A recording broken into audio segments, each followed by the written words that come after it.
Yo, why's this black kid even sitting here? This ain't the welfare section, boy. Your kind should know where you belong. Cody Mitchell stood on a cafeteria chair at Roosevelt High, eggs in hand. 200 students froze. The first egg exploded on Blake Abbott's head. Yolk poured down his dark skin, soaking his worn hoodie. This is what happens when you forget your place. Another egg, then another. Blake sat perfectly still. 3 eggs, 4, 5, 6. Students roared with laughter. Someone started a live stream. 3,000 viewers flooded in. Comments flew, This is wild. Get him, Cody." Nobody helped. By the 8th egg, his glasses were covered in slime. By the 12th, nobody in that room knew they were about to witness something that would change everything. Have you ever seen the exact moment someone's life changes forever? In 8 seconds, this video hit 50 million views, because nobody knew what Blake Abbott had been hiding. 6 weeks earlier, Blake Abbott was invisible. That's how he liked it. Every morning at Roosevelt High, he'd slip through the hallways with his head down, earbuds in, avoiding eye contact.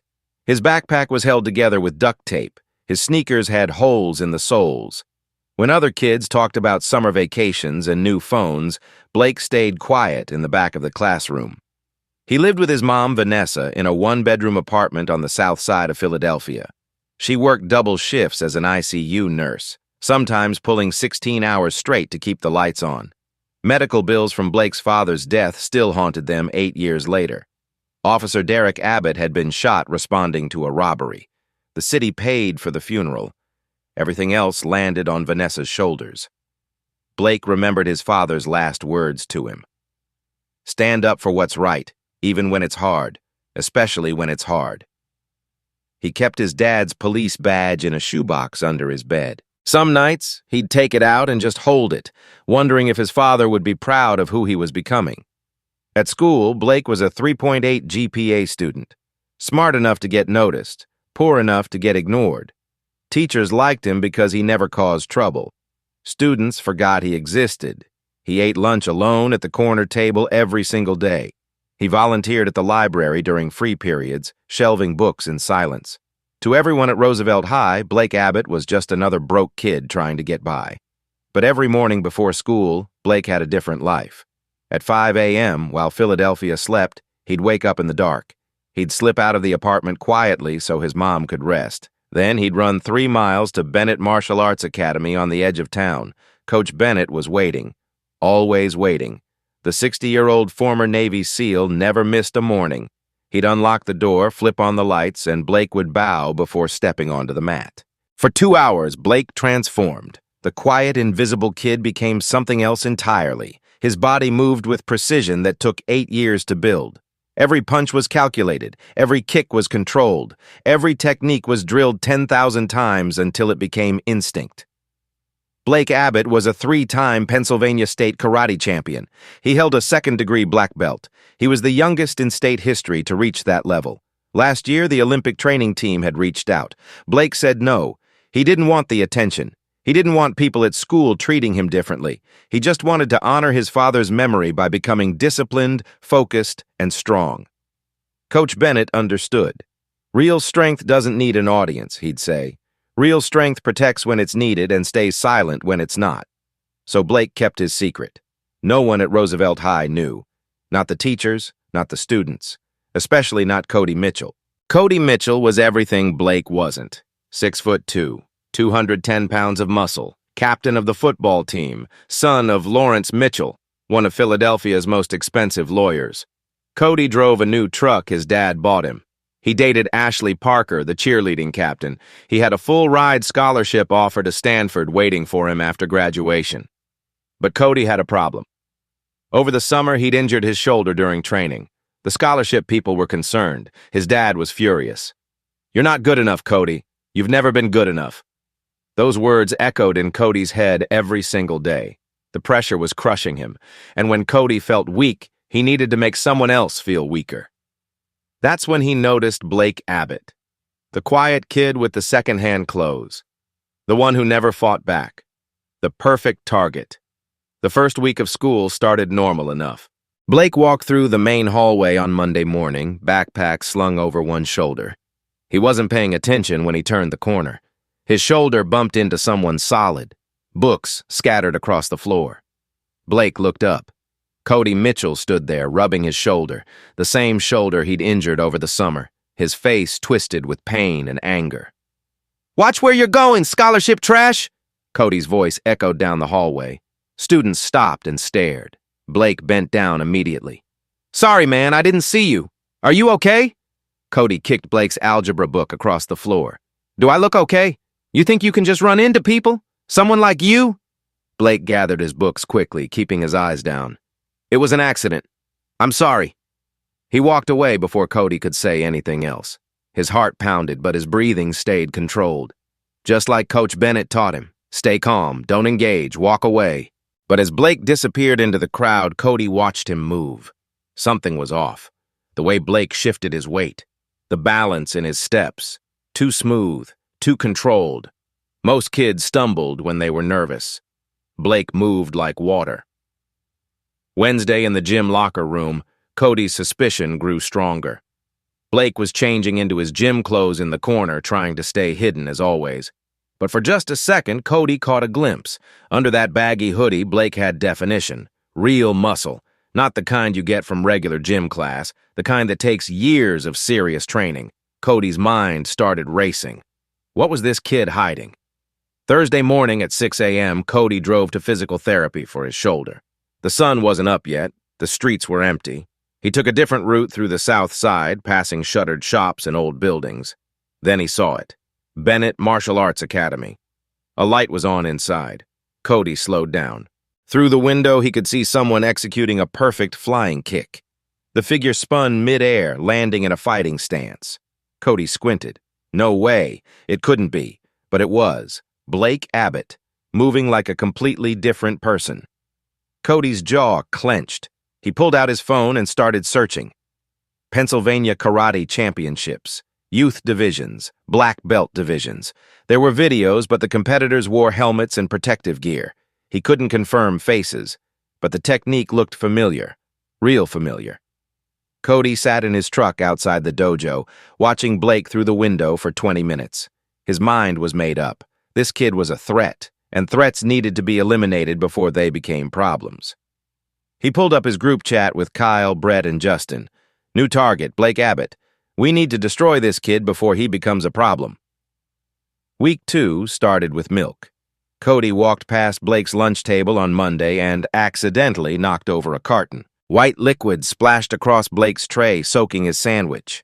Students nearby laughed. Blake said nothing. He just wiped the table with napkins and kept eating what was left. Tuesday, it was ketchup. Cody squeezed packets all over Blake's backpack. Red streaks covered the worn fabric. Blake discovered it during 5th period and cleaned it off in the bathroom without telling anyone. Wednesday, Cody shoved Blake's books off his desk during history class. They crashed to the floor. Mr. Reynolds looked up. "Everything okay?" Blake nodded and picked up his things. Thursday, someone posted a photo of Blake eating lunch alone.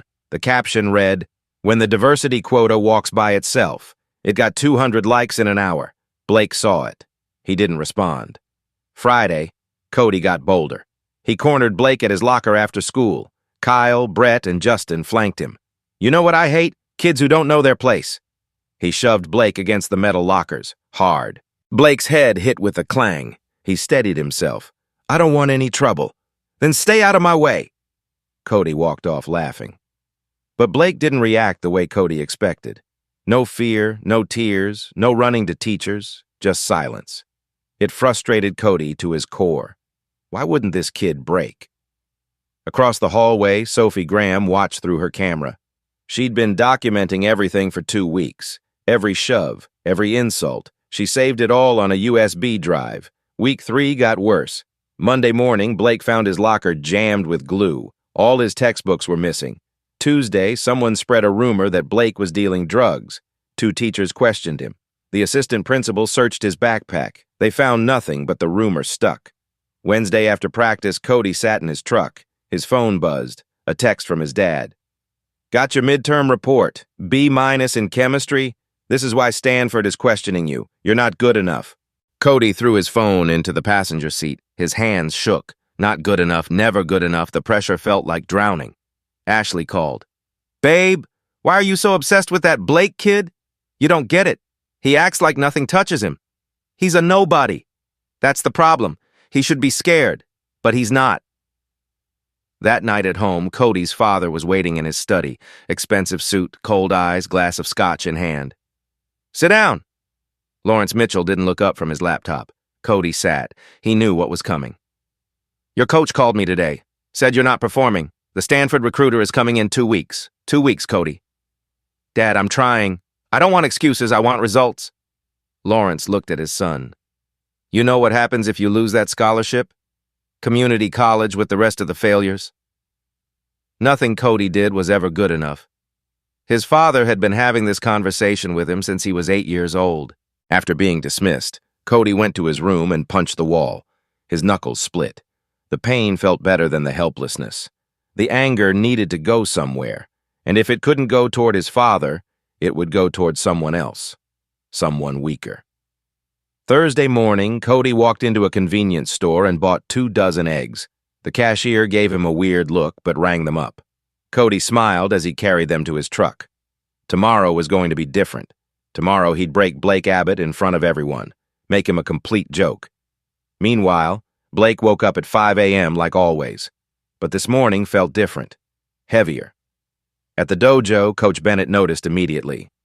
You're tense. What's going on?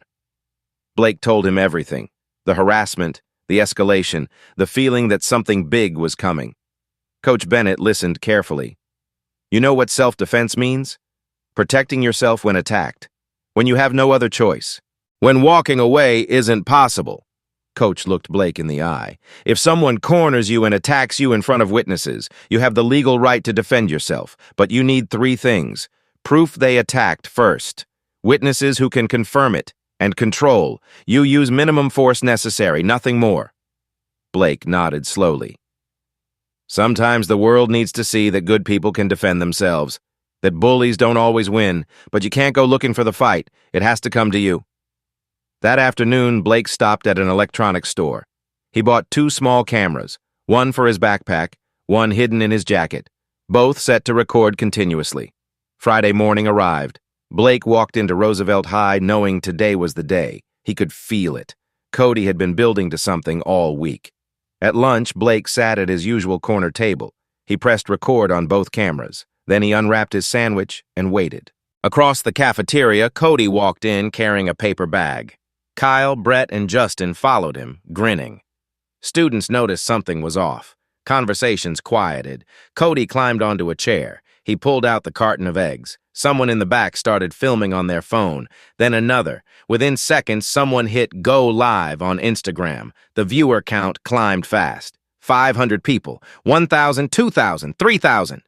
Comments started flooding in. Yo, what's happening? Is that Cody Mitchell? Someone's about to get wrecked. Blake saw Cody standing above the crowd. Their eyes met for a split second. Blake's hands stayed flat on the table. His breathing slowed. In, out, just like Coach Bennett taught him. Cody's voice exploded across the cafeteria. Yo, why's this black kid even sitting here? This ain't the welfare section, boy. Your kind should know where you belong. The first egg left Cody's hand. Blake didn't move. The shell cracked against the top of his head. Yolk poured down his face. The cafeteria erupted. Some students gasped. Others laughed. Most just pulled out their phones. The live stream viewer count jumped to 5,000. 6,000, 7,000. 2 hours earlier, Blake stood in the center of the dojo mat. The sun wasn't up yet. Coach Bennett watched him move through techniques. Each strike was precise, each block controlled, but something was different. You're holding back, Coach said. Blake stopped. What if I hurt someone today? What if I can't control it? Coach Bennett walked closer. You've trained for 8 years. You know exactly how much force to use. Trust your training. But what if people say I went too far? Then you make sure every second is recorded. Every angle, every witness. Let the truth speak for itself. Coach put his hand on Blake's shoulder. Your father didn't die so you could live in fear. He died protecting others. Today you protect yourself with honor, with control, and with the world watching. Blake bowed to his teacher. Then he went home and packed his backpack. He checked both cameras. Fully charged. Plenty of memory. He ate breakfast with his mom before she left for work. "Have a good day, baby," Vanessa said, kissing his forehead. "You too, Mom." Blake walked to school alone. The morning air was cold, his hands were steady, his mind was clear. He'd been preparing for this moment his entire life, not just in the dojo, but in every silent lunch, every ignored insult, every time he chose peace over violence. Today, peace was no longer an option. Today, Cody Mitchell would force his hand, and the whole world would see what happened when you pushed the wrong person too far. The first egg exploded against Blake's head. Yolk burst across his face. The second hit his shoulder. The third smashed into his chest. Blake sat still as yellow slime dripped down his skin onto the table. His hands stayed flat. His breathing never changed rhythm. "This is what happens when you forget your place." Cody threw egg 4, 5, 6. Each one hit its target. Blake's glasses were covered in thick slime, but his breathing stayed controlled. In through nose, out through mouth, 8 years of Coach Bennett's training activating. The live stream exploded with viewers. 10,000 people, 15,000, 20,000. Comments flew past. This is crazy. This is insane. Where are the teachers? Somebody stop this." But no teachers came. They were on break. Perfect timing for Cody. Egg 7 hit Blake's face. The shell edge cut his cheek. 8 splattered across his backpack, soaking his notebooks. 9 covered his lap. Students screamed around him. Some laughed hysterically. Some looked uncomfortable but said nothing. Sophie stood 20 feet away, phone steady, capturing every second. Egg 10 landed on his shoulder. Cody jumped down and walked closer. 3 feet away now. Close enough to see Blake's eyes behind the yolk-covered glasses. Blake wasn't scared. He wasn't crying. He was waiting. "Your dad died a loser! You'll die a loser just like him!" That line crossed it. Blake's feet adjusted under the table. His hands curled slightly. Fight response activating, but Cody was too focused on the cameras to notice. Egg 11 sailed through the air. Blake's hand twitched, moved upward. Not fast enough to catch it, but fast enough that Cody saw the speed and felt something was wrong.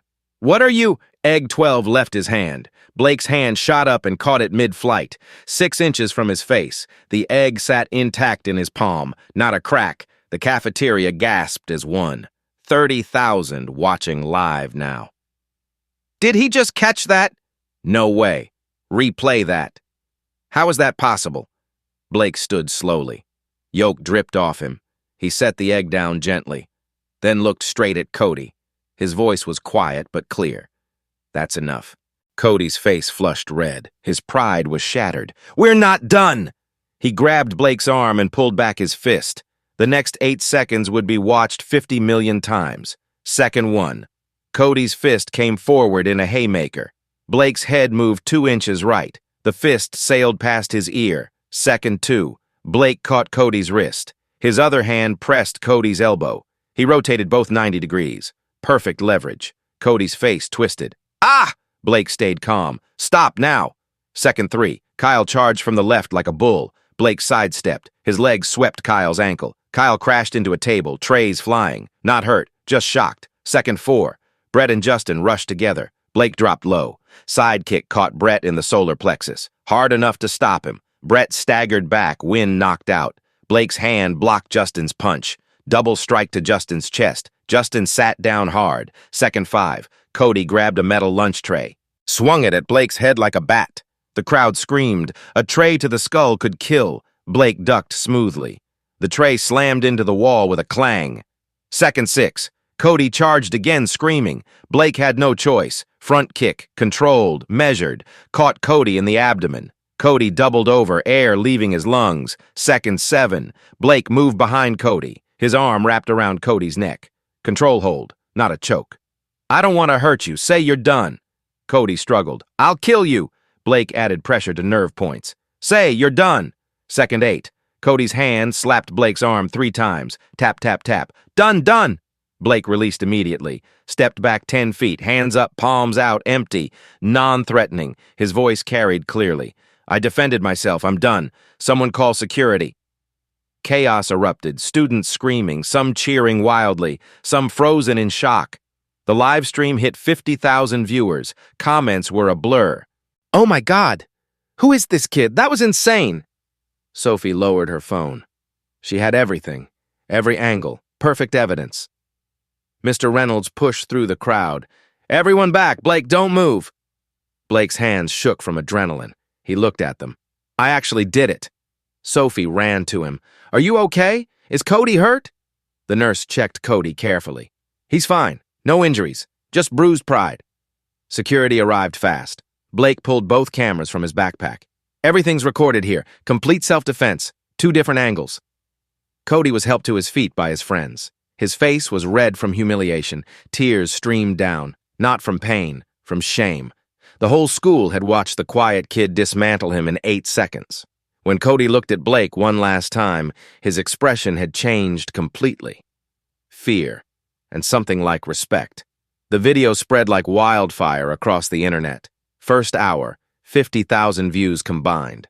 By hour 2, 500,000 people had seen it. Local Philadelphia news picked it up for evening broadcasts. Bullying victim fights back with martial arts. By hour 6, 5 million views. National news stations started calling the school. Who is Blake Abbott? Combat sports channels began analyzing the footage frame by frame. "Look at this. Textbook self-defense. Minimal force, maximum control. This kid is seriously trained." Then old tournament footage started surfacing. Someone found Blake's competition videos from years ago. His face was hidden behind helmets, but the technique was identical. The precision, the control. Comments exploded again. "He's a state champion? 3-time winner? Cody picked the worst kid." By 24 hours, 20 million views. The hashtag #JusticeForBlake was trending #1 in Philadelphia, then Pennsylvania, then nationwide. Students from hundreds of schools shared their bullying stories. This is what we all wish we could do. Finally, someone fought back the right way. "This isn't violence. This is self-defense." News segments played the video on loop. Talk shows debated it. Was this justified? Should trained fighters be held to different standards? The conversation dominated every social media platform. Blake's face was everywhere. Every news channel, every website, every platform. People called him a hero, called him an inspiration, called him brave. But Blake didn't feel like any of those things. He felt terrified. Friday night, Blake sat in his small living room watching his own face on the television. His mom, Vanessa, sat beside him crying. Not from pride, from fear. "Baby, what's going to happen to you?" "I don't know, Mom." A sharp knock on their apartment door. Blake opened it. A man in an expensive suit stood there holding a manila envelope. His face was neutral, professional. "Blake Abbott?" "Yes." "You've been served. Have a good evening." He handed Blake the envelope and walked away. Blake's hands trembled as he opened it. His mom read over his shoulder. The legal document was dense, but certain phrases jumped out. Civil lawsuit, assault and battery, emotional distress, $5 million in compensatory and punitive damages. Lawrence Mitchell, Esquire, lead attorney representing Cody Mitchell III. Vanessa's legs gave out. She collapsed onto their worn couch. Her voice was barely a whisper. $5 million? Baby, we don't even have 5,000 in our account. What are we going to do? Blake stared at the papers. The words blurred together. He had won the physical fight in 8 seconds. The whole world had watched him defend himself, watched him use perfect control, watched him use minimal force, watched him stop the moment Cody submitted. But now he was about to lose everything else that mattered. Monday morning, Blake walked into Principal Sullivan's office. The man sat behind his desk with crossed arms. Lawrence Mitchell stood beside him in a $3,000 suit. Blake's mom, Vanessa, sat in the only other chair, nursing scrubs wrinkled from a double shift. "Blake, you're suspended pending investigation," Sullivan said. "He was attacked first." Vanessa's voice shook. 41 videos prove it. "He's a trained fighter, Mrs. Abbott. That changes everything." Sullivan met her eyes. "We have zero tolerance on violence." Blake spoke quietly. "So I'm guilty because I know how to defend myself?" Lawrence Mitchell stepped forward, voice smooth and cold. "My client suffered assault from someone with lethal training. We're seeking criminal charges and civil damages." He pulled out documents. "We've retained Dr. Eugene Crawford, former MMA fighter. His expert opinion, a trained martial artist's hands are deadly weapons." He slid a folder across the desk. Vanessa's public defender sat beside her. Maybe 30 years old, overworked. He flipped through the folder, face going pale, clearly outmatched. "We're filing criminal charges by week's end," Mitchell continued. "Assault with a deadly weapon. We expect the DA will prosecute." Blake felt the walls closing in. That same day, the media narrative started shifting. The Mitchell family hired Summit Crisis Management, one of Philadelphia's top PR firms. They moved fast. Tuesday morning, Cody appeared on the local news show. He sat in his living room, arm in a sling that hadn't been there Friday, face made up to emphasize bruising. He looked at the camera with sad eyes. "I admit I threw eggs. That was wrong, and I apologize." His voice cracked on cue. "But I'm 17. I made a stupid joke.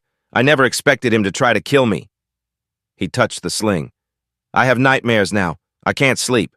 I flinch when people move near me." The interviewer leaned forward. "You're seeing a therapist?" "3 times a week. My therapist says I have PTSD. Cody's eyes got wet. "He's trained to hurt people. Why did he have to be so violent over some eggs?" The video went viral. 2 million views by noon. Wednesday, the headlines changed. "Trained fighter brutally attacks student over prank. Teen faces PTSD after school assault. When does self-defense become excessive force?" Legal experts appeared on panels. "Eggs aren't deadly force." His response was disproportionate. "If you're trained in combat, you have a responsibility to walk away." Then the edited video started circulating. Someone cut out the first 10 eggs, cut out Cody's racial slurs, cut out the lunch tray weapon. The new version started with Blake catching the egg. It made Blake look like the aggressor. The video spread faster than the original. Comments flipped. "Wait, maybe we got this wrong. That kid looks dangerous." Thursday, the character assassination went full force. Anonymous sources spoke to reporters. Blake always had anger issues. He was obsessed with fighting. We were all scared of him. Someone leaked a photoshopped image of Blake at a protest, edited to look violent. Then someone found Blake's father's police file and twisted it. Violence runs in the family. None of it was true. Attacks on his mother. Single mother couldn't control her violent son. Blake's world collapsed. At school, hearing scheduled for Monday. Potential expulsion, scholarship revoked. Liability concerns. Students avoided him in hallways. He ate lunch alone in empty classrooms. At home, his mom worked triple shifts for lawyers they couldn't afford. Bill collectors called constantly. Vanessa cried herself to sleep. Blake heard her through thin walls. At the dojo, parents pulled kids out. "I don't want my son near that violent boy." Enrollment dropped 40% in 3 days. Blake felt crushing guilt. "Coach, I'm destroying your business. Business rebuilds. Honor doesn't. You did right." Online, death threats flooded in. "We know where you live." Racist attacks, typical thug behavior. Cody Strong was now trending. Blake's accounts got suspended. Thursday night, Blake sat on his bedroom floor holding his father's badge. His hands shook. "Dad, did I do the right thing? Everyone says I'm the bad guy. Maybe I should have just taken it." He considered dropping out, pleading guilty to make it stop. His phone buzzed. Email from unknown address. Subject: "I covered your father's death. I want to help." Blake opened it. Victoria Lewis, Philadelphia Inquirer investigative journalist. "Blake, I've been researching the Mitchell family. They've done this before. 3 other victims, all paid off, all silenced with NDAs. I have documentation. Call me." Blake's hands stopped shaking. Friday morning, things shifted. Sophie walked into the principal's office with a USB drive. "I have 6 weeks of systematic bullying, 42 days, time-stamped." She handed it over. "This wasn't a prank. This was a campaign." Mr. Reynolds submitted written testimony. Risked his job. "I witnessed Cody bully 14 students this year. Administration did nothing." Other students came forward, 11 of them. "Cody did this to us too. We were too scared before." A former student broke his NDA publicly on social media. "The Mitchells paid my family $50,000 to stay quiet when Cody put me in the hospital. I'm done being silent." He posted the settlement agreement. Friday afternoon, Blake's phone rang. Unknown number. "Blake Abbott, Thomas Richardson, civil rights attorney. I'm taking your case pro bono, full representation, no cost." Blake couldn't speak. "Your retainer's been paid by an anonymous donor. We start discovery Monday." "Blake, we're not just defending. We're going on offense. The Mitchells have been buying silence for years. That ends now." Blake found Coach Bennett in the dojo office later. The older man was writing checks, retirement account statement open on the desk. "Coach, was that you? The lawyer?" Coach closed his checkbook. "Some battles are worth everything you have. Your father knew that." Blake's eyes filled with tears. Monday morning, Richardson called. "Blake, we found 7 previous Cody victims over 4 years. All minorities, all poor students. Mitchell's paid out $380,000 total, all sealed. We're breaking them all open. What if we lose? Then we appeal, then we go federal. This stops now, no more buying silence. Are you ready?" Blake looked at his father's badge. "I'm ready." The real battle was just beginning. The hearing was in Roosevelt High's auditorium. 200 seats, all filled. News cameras lined the back wall. This wasn't just a school hearing anymore. This was a public trial. Blake sat with Thomas Richardson and his mom. Across the aisle, Lawrence Mitchell had 3 associates and Cody. Judge Patricia Brennan sat between them, known for being fair and tough. Richardson leaned close. "Stay calm no matter what they say." Lawrence Mitchell stood first, expensive suit, confident smile. "Ladies and gentlemen, we have a young man with deadly skills who chose violence over walking away." He clicked a remote. The video played on the big screen, slowed down. Each of Blake's moves looked brutal. The side kick, the double strike. Mitchell paused on Cody's face, twisted in pain. "My client weighs 210 pounds, athletic, strong, yet this defendant neutralized him and 3 others with ease. This wasn't self-defense. This was dominance." He brought up Dr. Crawford, the MMA expert. "In my professional opinion, Mr. Abbott could have simply restrained them. These weren't defensive moves. They were offensive techniques." Mitchell pulled out medical reports. "My client has PTSD, ongoing therapy, nightmares. His football career may be over." He sat down, satisfied. Richardson stood slowly. Let the silence build. "Mr. Mitchell showed you 8 seconds. Let me show you what he didn't." The screen filled with 4 angles simultaneously, all starting from the beginning. 12 eggs, Richardson said quietly, thrown at a seated student who never moved, never responded. He let it play. Every egg, every laugh, every comment. The cafeteria roaring with approval. Then the audio. Cody's voice loud and clear. "Yo, why's this black kid even sitting here? This ain't the welfare section, boy. Your kind should know where you belong." The room went silent. Richardson paused it. This wasn't a prank. This was racial harassment that escalated to assault. He played more. The metal tray. Cody Mitchell swung a metal tray at Blake's head. A weapon that could kill. He paused again. Only then did Blake defend himself. He played the 8 seconds. Normal speed. Count how many times Blake could have seriously injured them but chose not to. He pulled every strike. Used minimal force. And the moment Cody submitted, Blake released him and stepped back. Richardson called Coach Bennett. The old man walked to the stand with military posture. "How long have you known Blake?" 8 years. "Has Blake ever acted with aggression?" "Never, not once. He walks away from sparring when opponents are hurt. This is a boy who holds doors for people." Vanessa testified next. Barely got through it. "His father died protecting people. Blake lives by that code. How is defending yourself wrong?" Mr. Reynolds testified. "I've seen Cody bully 14 students this year. Administration did nothing."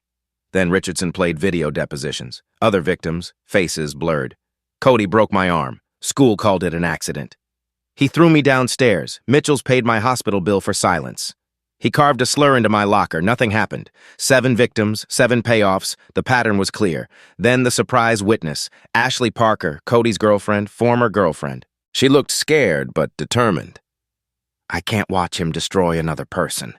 She pulled out her phone. "These are texts between Cody and his friends from the week before the eggs." Richardson displayed them on screen. Cody. "Blake needs to be put in his place before he thinks he's somebody." Kyle. "Why you so obsessed?" Cody. "Found out he does karate.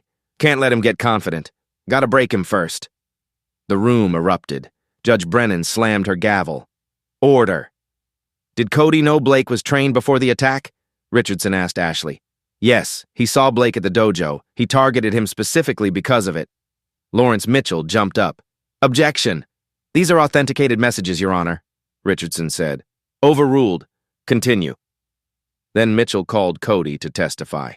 Trying to salvage the case, Cody walked to the stand looking young and scared. His father coached him through basics. Yes, he threw eggs. Yes, it was wrong. Yes, he was sorry. Richardson stood for cross-examination.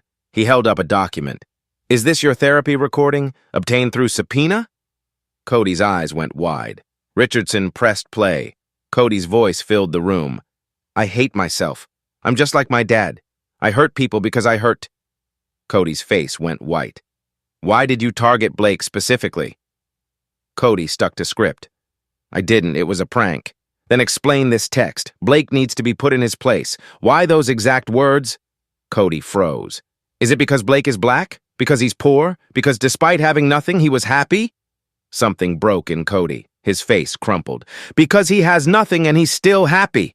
The words exploded. I have everything and I'm miserable. I wanted to break him because if he can smile with nothing, what does that make me? Dead silence. Cody cried. Really cried. My dad hits me. Every time I'm not perfect. I hit Blake because that's all I know. I'm sorry. His father stood. We need a recess. Sit down, counselor, Brennan said coldly. Your client is finally telling the truth. She turned to Blake. Mr. Abbott, could you have walked away? Blake stood. No, Your Honor. I was cornered. 12 eggs had hit me. He escalated to violence. Pennsylvania law allows self-defense when no safe retreat exists. Could you have hurt him more severely? Yes, ma'am, I chose not to. Every technique was designed to stop the attack without injury. That's what Coach Bennett taught me. Protect life, including the attackers. Brennan was quiet, then spoke. I've reviewed Pennsylvania statutes, all evidence and testimony. Mr. Abbott acted with remarkable restraint. Mr. Mitchell's size and aggression created reasonable fear. She looked at Cody. All charges against Blake Abbott are dismissed. Civil suit dismissed with prejudice. She turned to the school board. I'm ordering an investigation into this administration for systematic failure to address bullying. She looked at Cody directly. Mr. Mitchell, you will complete 200 hours community service, anger management, and therapy. Your father's money won't buy your way out. The auditorium exploded. Cheering, crying, cameras flashing. Blake hugged his mother. They both cried. Outside, media swarmed. Blake gave a statement. I don't celebrate this. 2 families are hurting. But maybe now things change. A reporter pushed forward. Are you pressing charges? No, but the school needs to answer for letting it happen. That night, Cody's breakdown went viral. 10 million views in 3 hours. 20 million by morning. The raw honesty. The pain in both stories. People couldn't look away. But Blake had no idea his story was about to spark something much bigger. 1 week after the hearing, Roosevelt High looked completely different. Principal Sullivan was fired. Vice principal demoted to teacher. 3 teachers who ignored bullying placed on administrative leave. New interim principal Dr. Elena Martinez, a black woman and former special education advocate, announced clearly, "Zero tolerance means zero tolerance for everyone. No exceptions." The Blake Abbott Student Protection Act passed in 10 days. Anonymous reporting app with mandatory 24-hour response. Full-time student advocate position created. Every teacher required to complete bystander intervention training. Security cameras installed in every hallway and cafeteria. Cody Mitchell's consequences came fast. Resigned as football captain, moved to different lunch period, mandatory therapy 3 times weekly. Stanford permanently revoked his scholarship. Community college accepted him conditionally with required counseling. His father Lawrence faced bar ethics investigation. His law practice lost half its clients within 2 weeks. But the biggest change was in Cody himself. 2 months later, Cody approached Blake outside the dojo after class. Blake tensed. Coach Bennett stepped closer protectively. Can we talk? Cody's voice was different, quiet, humble. They sat on the curb, long, awkward silence.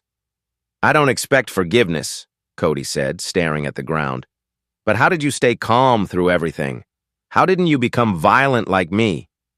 Blake thought carefully. Because someone taught me real strength isn't about hurting people. It's about discipline and control. You never had that. Cody nodded slowly. My parents are divorcing. Dad's moving out and started therapy, first time ever. That's good for both of you? Can you teach me control? Not fighting, just discipline. Blake looked at Coach Bennett.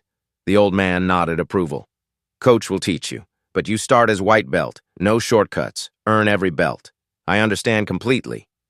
6 months later, Cody saw a freshman being cornered by bigger kids. He stepped in, defended the kid using only words. When they tried to bait him into fighting, he walked away calmly. Blake watched from across the hall. They exchanged respectful nods. The national movement exploded beyond expectations. Stand Up safely hit 50 million posts the first month. Students nationwide shared bullying stories. Self-defense enrollment increased 450%.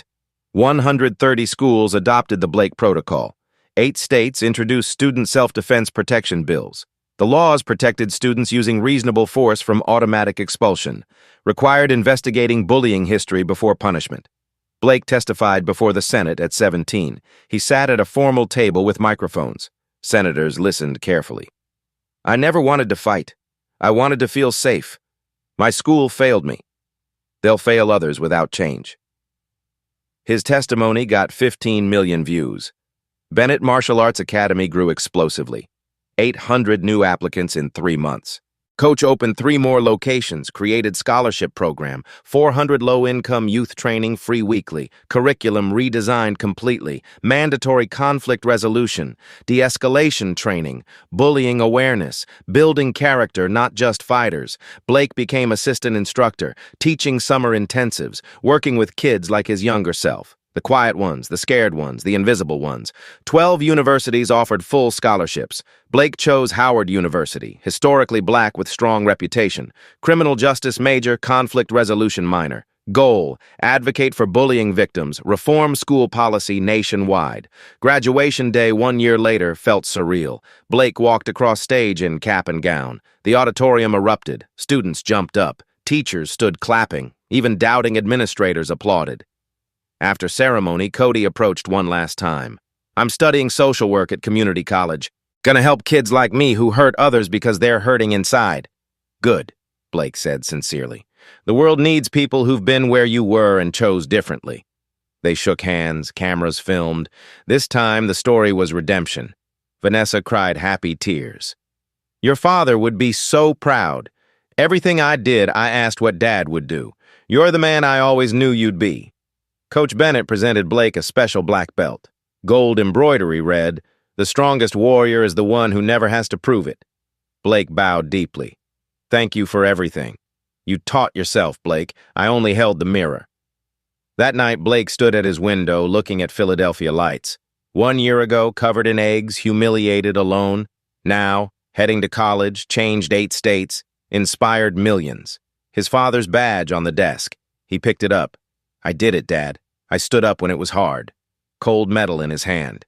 But it felt like his father stood right there, proud. 3 years later, Blake Abbott stood in his Howard University dorm room watching his phone explode with notifications. Victoria Lewis's documentary had just dropped on Netflix.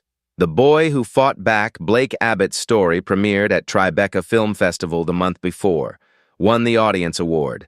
Now streaming to 40 million households worldwide.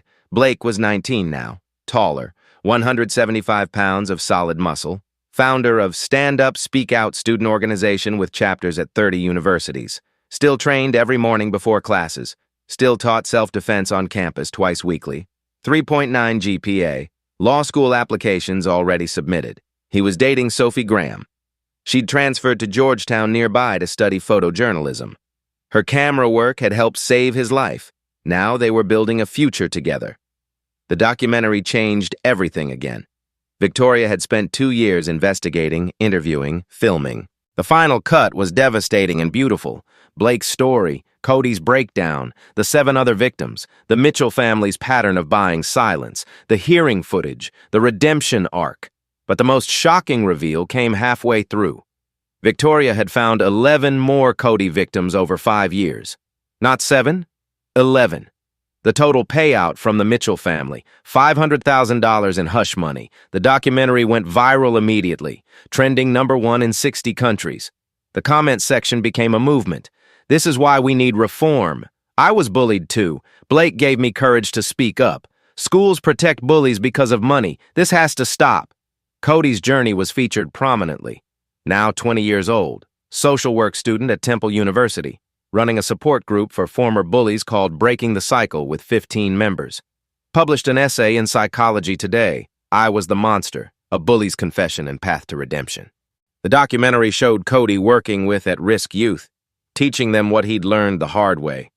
His father, Lawrence, appeared briefly, divorced, in therapy, no longer practicing law. "I failed my son. I'm trying to do better." Legislative victories accelerated after the documentary. The Blake-Abbott Act officially passed in Pennsylvania. 14 other states considering identical legislation. Federal hearings scheduled. The act protected students using self-defense, required bullying investigation before punishment, mandated yearly anti-bullying training, created student advocate positions in every district. Bennett Martial Arts Academy became an empire. 12 locations across Pennsylvania and New Jersey. 3,000 active students. 60% were former bullying victims. The scholarship program now served 400 low-income youth completely free. Blake was co-director teaching intensive summer programs. Coach Bennett received the Presidential Citizens Medal at the White House. Blake stood beside him in the ceremony. President shook both their hands. "You're changing lives, both of you." The global impact was staggering. Stand Up Safely hashtag, 200 million posts worldwide. Blake's original video, 100 million views across all platforms. Self-defense enrollment up 450% globally. School policy reforms in 1,200 districts. 39 bullying prevention bills passed nationwide. The documentary ended with Blake speaking directly to camera, standing in the dojo wearing his GI, students training behind him.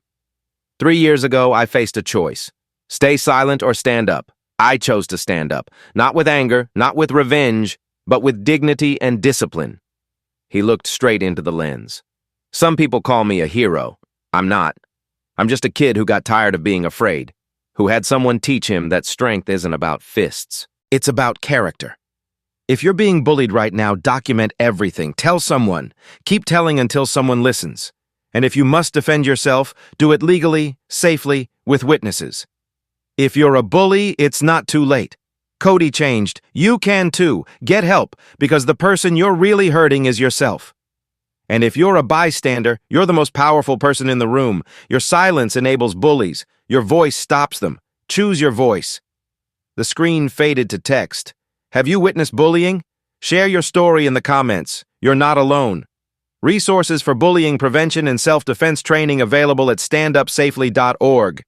Blake's final voiceover. "My dad used to say, do what's right, even when it's hard. It was hard. It almost broke me. But I'd do it again, because silence never defeated injustice. Action did." Pause. Then quietly, "Your move." The documentary ended with footage. Blake training students of all races. Cody volunteering with youth. Sophie documenting activism. Vanessa working as hospital advocate director. Coach Bennett teaching children, Roosevelt High hallways with anti-bullying posters, kids laughing together in the cafeteria, split-screen final image, Blake then, covered in eggs, alone. Blake now, confident, surrounded by students, smiling. Text appeared. "This is Blake's story. What's yours?" Drop A if you've ever had to stand up for yourself. Tag someone who needs to hear this. Subscribe for more stories of courage. Fade to black. Sound of students counting in the dojo. Ichi ni san shai go. The legacy continues.